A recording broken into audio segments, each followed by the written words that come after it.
Hey everyone, I'm Maggie McGrath, the editor of Forbes Women, and today we are talking to Melody Fields Figueredo, the executive director of the Ballot Initiative Strategy Center. Chris, thank you so much for joining us. It's been a busy news week. We have seen news on ballot measures in Florida and in Arizona this week. The Florida Supreme Court allowed 2 ballot initiatives to move forward, and voters in November will be deciding on the constitutionality of abortion in Florida and also the legalization of marijuana. Meanwhile, in Arizona, abortion advocates are saying that they have enough signatures to put abortion on the ballot in Arizona. Can you give us a 30,000-foot view? What does it mean to you that we have seen this news this week and that these ballot measures are moving forward?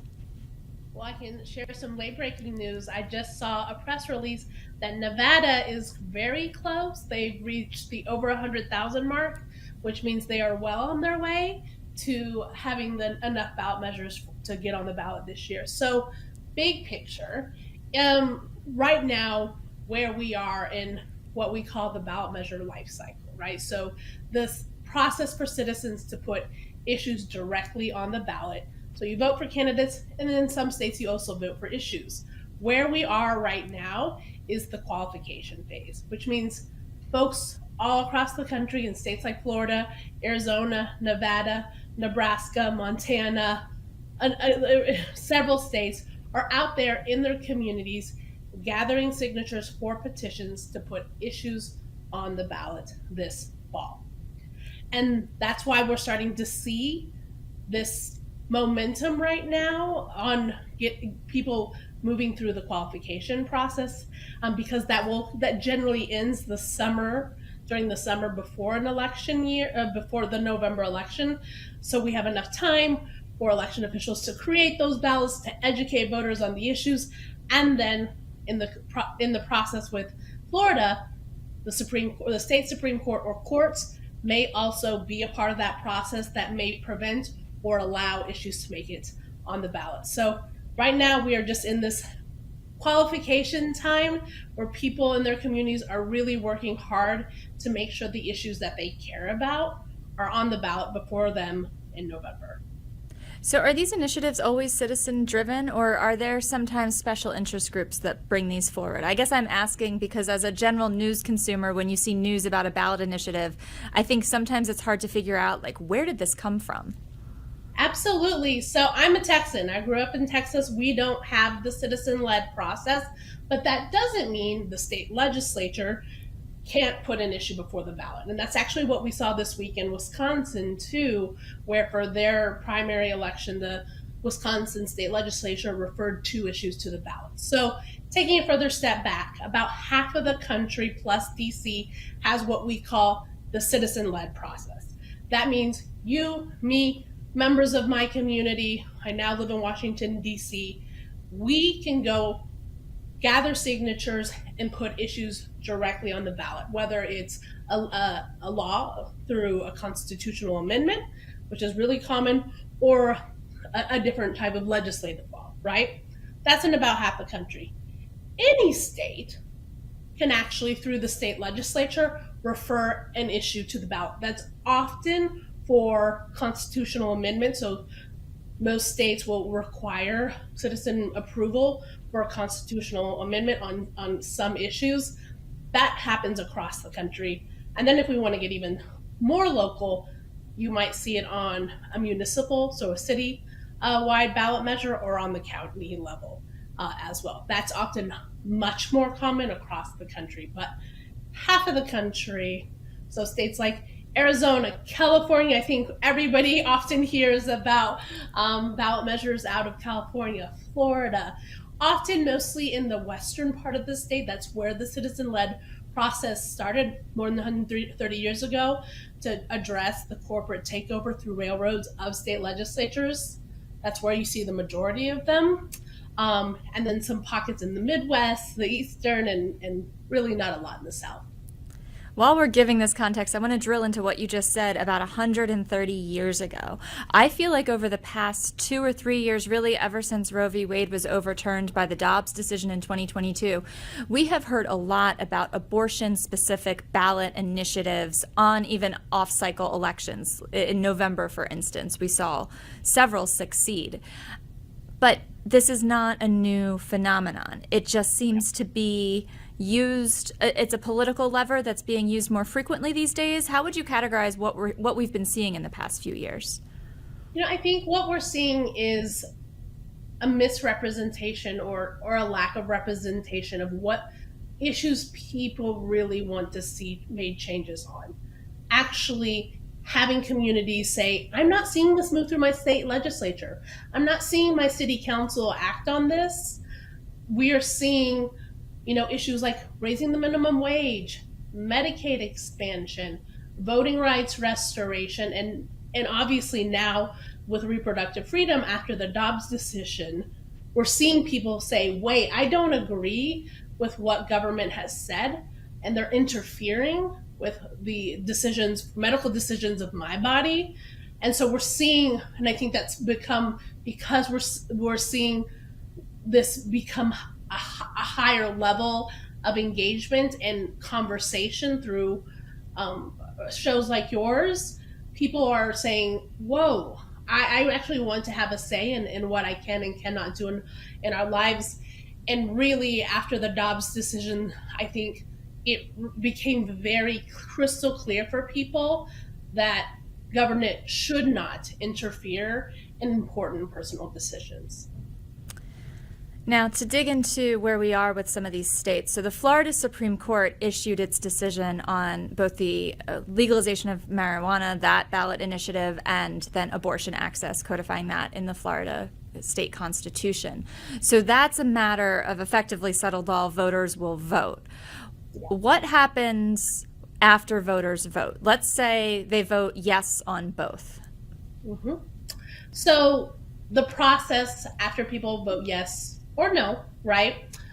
Because there may be issues that people are trying to not make become law. Then we move into implementation. And this is actually where courts and the state legislature really play a critical role, is how those laws will actually be implemented. A very specific example in 2018, I'll stay in Florida, Amendment 4 in 2018, which was about restoring voting rights for returning citizens, overwhelmingly passed. What happened next in the state legislature is the state legislature interfered and sort of defanged that initiative that voters approved by requiring people to pay all their fines and fees before they could have their rights restored. And so that's why at the end of the day, it's not just about voting on that issue. It's about the work that, I would say, that's the starting line sometimes when we think about voting in democracy. That's the starting line, and the real engagement happens with what comes next to make sure that the courts uphold these voter approved messages, that the state legislatures implement in the ways that voters intended. That's often what will happen next. And so what I will tell everybody is, like, you have to be ready for what comes next. Don't just sit back and say, woohoo, I voted on this issue. There's so much more work that's ahead. And that's even if there's a yes. So then what happens then, and let's stay in Florida, let's stay on abortion. We saw a double ruling effectively from the Florida Supreme Court this week that while the ballot initiative was allowed to move forward, a 6-week abortion ban will be taking effect starting May 1st. So if the abortion ballot measure does not pass in November, that 6-week ban stays in place, and then what? What recourse do voters have if they are unhappy with that outcome? Absolutely. So I really it's important to focus on Florida because it is the second largest abortion provider in the country. 84,000 patients a year. There is simply no other place in the East Coast, in the South, that can intake all of those patients that are seeking medical care. That is why Florida is so critically important. I actually think voters in Florida know that government interference is not what they want in their state, and that this will actually galvanize voters in Florida to make sure that they vote yes in November. What would happen next is they could potentially do another ballot initiative in the future, right? But I actually think what the Supreme Court showed this week is how incredibly important the citizen-led process is in giving us, the people, the power and the agency to make these important decisions that govern our lives. You said it will galvanize voters, or just generally speaking, and I think the issue of legalization of marijuana has also shown the ability to galvanize voters. So I have a two-part question here. First part, what do you think these ballot initiatives in Florida, or even Florida, Nevada, and beyond, will do for voter turnout in November? I mean, we've seen it over the last two election cycles on reproductive freedom in 2022 and last year in Ohio. This is an incredibly popular issue.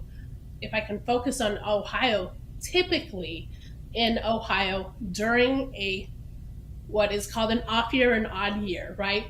Turnout's about 1 million. In November of last year, 3.3 million voters turned out to vote yes for legalization of marijuana and yes to reproductive freedom.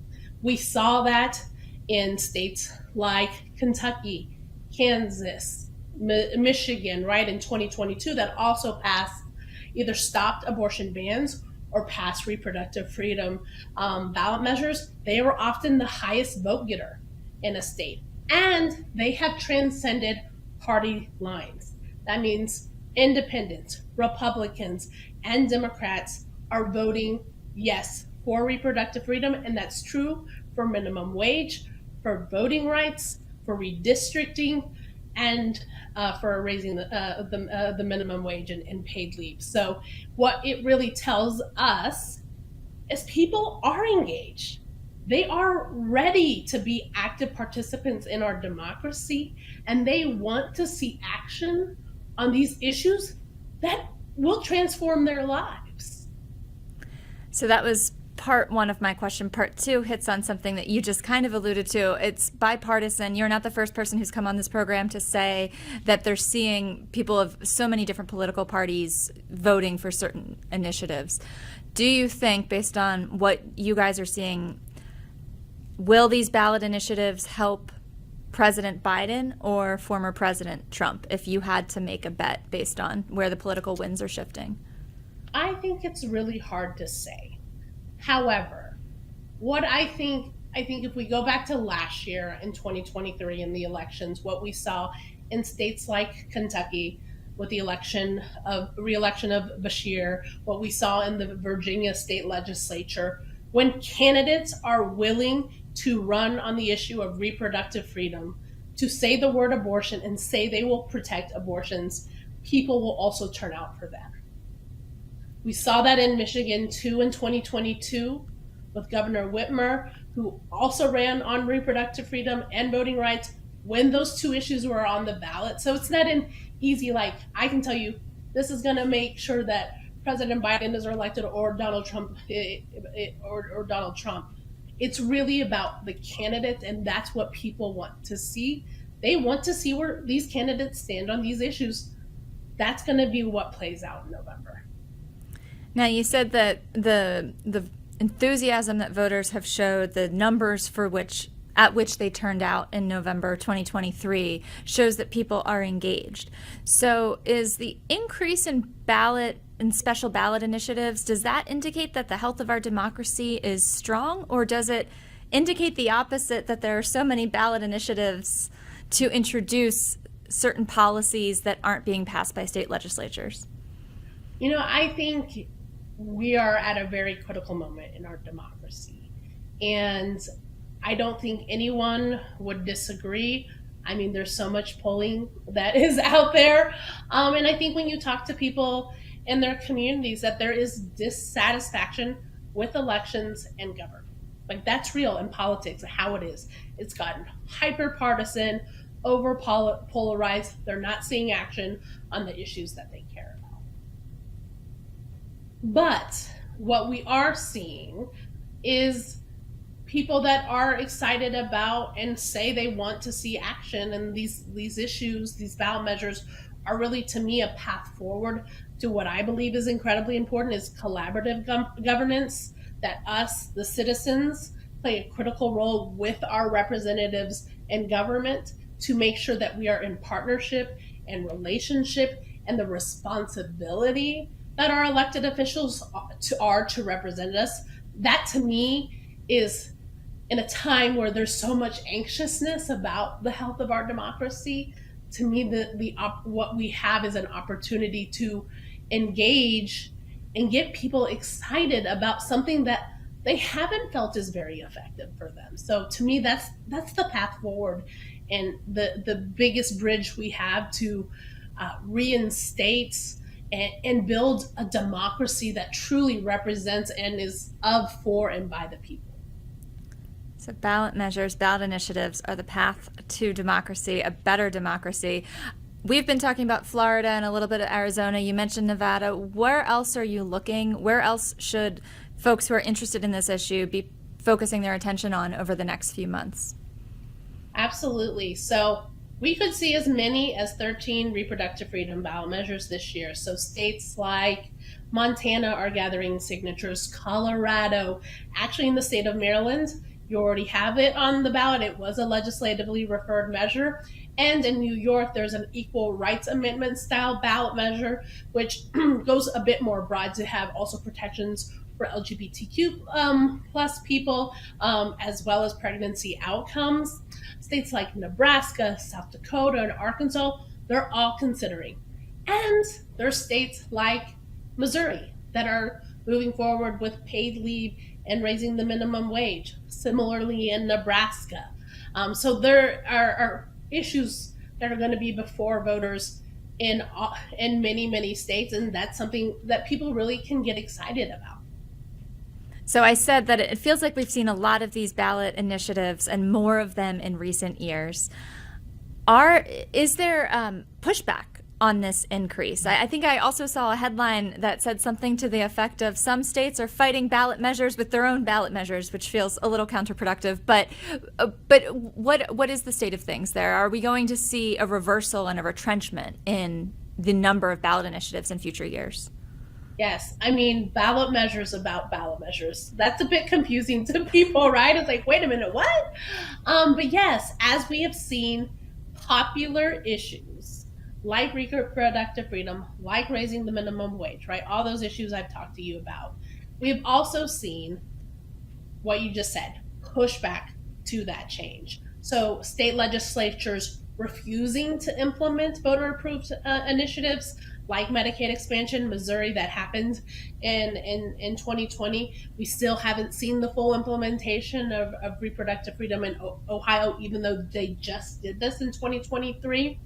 And then we've also seen bills that get legislatively referred to the ballot to make it harder for citizens to have the citizen-led process, from raising the threshold to pass a ballot measure to having very specific details about who and how and when you can collect those signatures.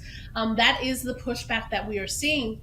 And what is interesting about this, similarly to what we're seeing about what is appealing to voters when you talk about what's happening around the rollback on abortion rights, it's a similar message to them about the interference of ballot measures too. Again, people want to make change, and they don't want government to interfere in their ability to make decisions and changes in their community. Excellent. Well, we will be watching all those races very, very closely, all those states very closely. Chris, thank you so much for your time. We really appreciate you coming on. Thank you for having me.